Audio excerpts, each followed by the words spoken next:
I feel like coming on here and ranting about my thoughts and my feelings, which seems to be a common theme, but about why I no longer aspire to be a human design reader, because that was my intentions for a while, and the past few months I've had this sort of internal shattering, and I no longer desire to become a reader. And yeah, I guess I'm just gonna free roll as I do, being a quad right, gonna free roll with how I sort of came to this point. So my perspective and what I see in the human design community, especially on social media, especially online,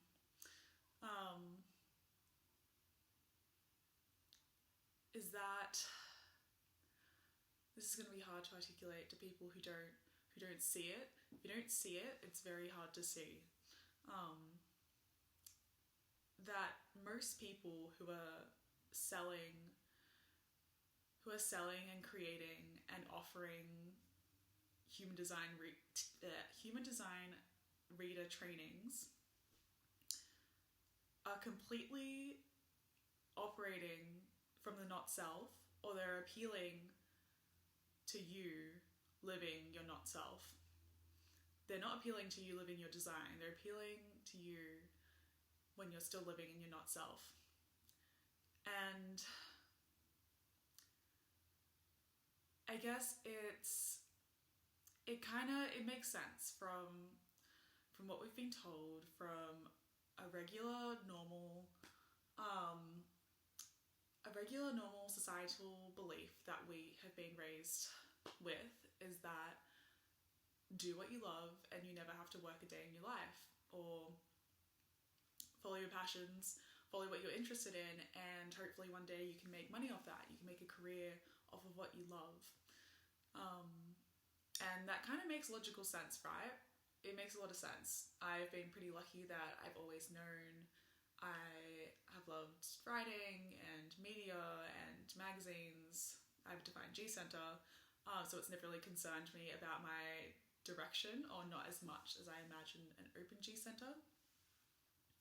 So direction has never really concerned me that much, because I've always had somewhat of an idea and a feeling of what I enjoy doing. But anyway, we've all been told, follow what you love, do what you love, and then find a way to make money out of that. Which sounds like reasonable advice.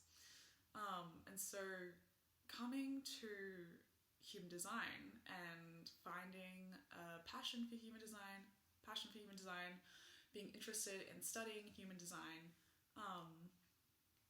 is going to lead you to obviously coming to the conclusion that you might want to become a human design reader. Or at least in my instance, I'm like, wow, like this is really fascinating stuff. This has like helped me. I really want to share this. I really like, what if I could do this? Like looking at other people teaching human design, it's like, whoa, maybe I could be a human design reader. Maybe I could do that too. Because I love this system, and why not find a way to make money from teaching and studying and reading the system, reading into human design even more. If that makes sense. That was a bit jumbled. So yeah, I would say like at some point last year I had this feeling, I guess I just kind of, I came to the conclusion that I could potentially be a human design reader, because it seems to be the only thing that I am talking about, that I am reading about, that I am like digesting right now. So I took my first course with someone who sort of taught a Living Your Design course, although it wasn't an original it wasn't like the proper human design school living your design thing, but it was like a version of that. And I did really like the course. I really loved the teacher. In hindsight, after having this internal shattering a few months ago, I wonder how much of the information she taught was secondhand knowledge or was directly from the source. So it's been interesting now having access to a lot of original materials, to sort of to see if there are gaps where she might have mistaught something. Like, she might have taught sort of the more new agey version of human design. Anyway, took that course. I really enjoyed it. I'm like, right, like, I love this. Like, I want to become a reader. I think I should keep pursuing this. And yeah, so came to this point of internal shattering a few months ago where it hit me. It hit me that human design is not about the mind. It's not about the mind. And me consciously going, I want to become a human design reader, is me making a mental decision, is me trying to control through my personality, through my mind, trying to control where I'm going and how my life will turn out. And that is everything against what human design stands for, what the original teachings stand for. The original teachings say that if you surrender and follow your strategy and authority, you'll be taken to where you're meant to go, but you don't know where that's going to be. And so me going, I want to be a human design reader, me consciously going, like, I should become a human design reader, like, maybe I could do this, maybe I could offer readings, and blah, blah, blah, blah, blah. Like, I wasn't invited to do any of that. I wasn't following my strategy of waiting for that invitation. And it's all a mental decision-making process. And the fact that anyone could think that they want to become a human design reader is literally a mental decision-making trip. And the irony is, like, the funny thing is, which is kind of like, it's like, whoa, this is like, I don't know, it's funny to me that human design is it's the science of differentiation. It's about everyone being a unique expression of themselves, and it is against all following, all being homogenized sheep. It's against everyone following the same path, against, this one set standard way of doing things. And these teacher trainings are basically a way of homogenizing human design. And it's a way of homogenizing you to think that you can become a reader, or to think that, like, the only use of human design, of learning human design, is to become a reader. Like, I don't know if you can see that clear articulation of mentally deciding, okay, what I see around me, everyone else is, the way they do human design, the way they implement human design is they become readers. Like, other people who are passionate about human design, that's what they do, they become readers. So, you know what? I'm going to become a reader too, and I'm going to take this course, and I'm going to get this certification, and I'm going to become a reader too, and then I'm going to be happy, and then I'm going to be financially free, and then I'm going to work for myself, and blah, blah, blah, and have all these things. And that's just, it's a complete mental trip. It's hilarious to me, because it's like, it's using human design, at the same time it's not human design. Like, It's the thing where you can be teaching and sharing human design and, I don't know, giving courses, giving lectures or whatever, and you might not be living your design at all.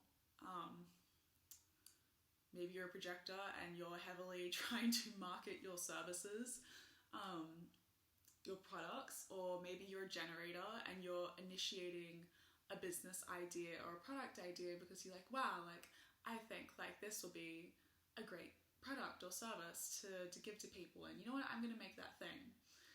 But they didn't wait to be asked, because there is so much waiting for all the types, even the manifestors.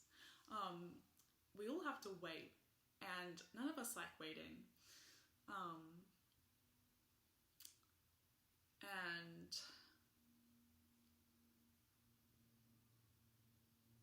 really, like,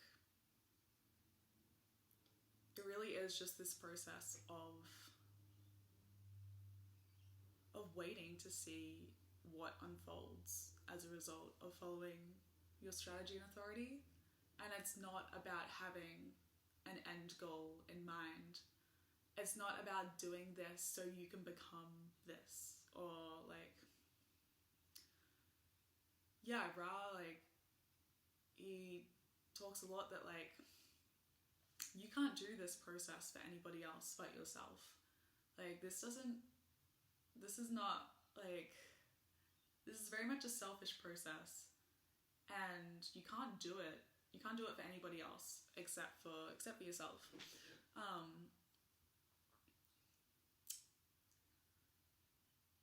And if you are doing this for a purpose, if you are doing this whole human design thing, if you're studying human design for a purpose, for an end goal in mind, then you have missed the entire point of the experiment. You've missed the entire point, because you are so focused on this one particular outcome of this one homogenized, standard sort of end goal that you believe that you can get, that you miss everything that could come to you as a result of following your strategy and authority.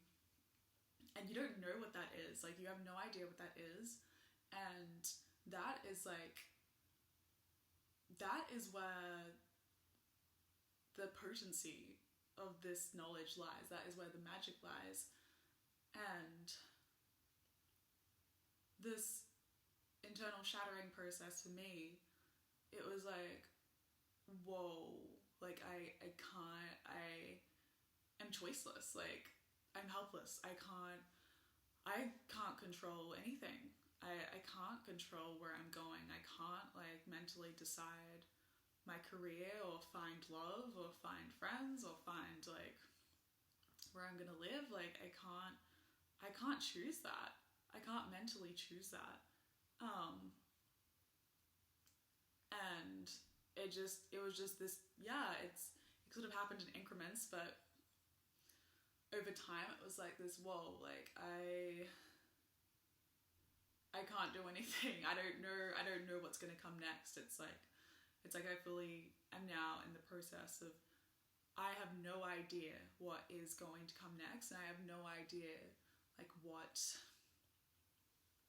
I'm going to become, what my purpose is, what my like dream job is. Like, you know, I'm an open sacral. It's probably conditioning that I want a job at all. And you know, I've been reading a lot about generators too, and how I find the Sacral Center so satisfying. Wait, now I don't even know the word. So interesting. So, it started with S, but it's gone. But I find that center so interesting.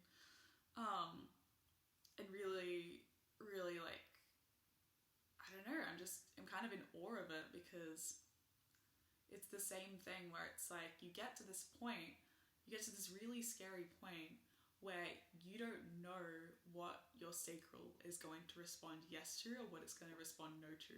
Like, you have no idea, because you don't even have like a mental, you can't even mentally like conceptually make up, like, your mind is not involved at all. So your body is literally responding yes or no, and you're like, holy shit, I did not think I was going to say yes to that. Like, oh my god, I can't believe I said that yes to that. Like, now I have to do that. Or your body responding no to an opportunity that your mind would be like, why the fuck did you say no to that?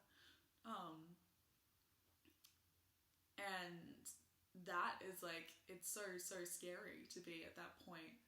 And it's just so scary for me as projected to be at that point where I don't really know what invitations are going to come. I have no idea. I have no idea what they're going to be about. And